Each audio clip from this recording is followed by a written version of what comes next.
पहले बनत हीरो हमारा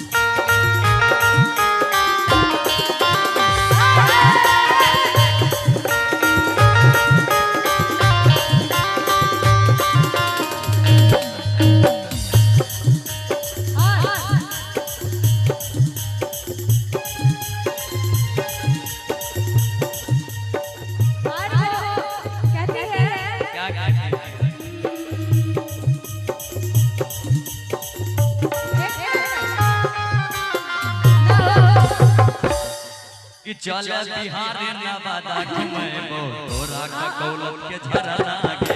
चल बिहार नवादा घुमेबो तोरा का कौलत के झरा लागे मैं के मनवा कि हमारा के मनवा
एक इनाम है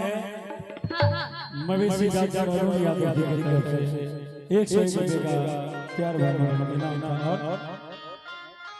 और आपने बाबा वीडियो इनके तरफ से जानदार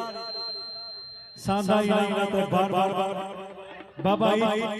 उद्योग सोनकी दरभंगा सब पवन मेडिकल इनके तरफ से 500 रुपए का आशीर्वाद तमाम कलाकारों को है और वफा के नाम से मेरे ये शायरी आप पढ़िए शायरी नहीं पढ़ ये शायरी बोलिए वफा के नाम से ए मेरे सनम अनजान थे क्या बात पैसा दीजिए हमको उ नहीं है त लड़ा भैंस दोनों भाई सब आप ए देखो की कहे छे भैया हां सब आप है सुन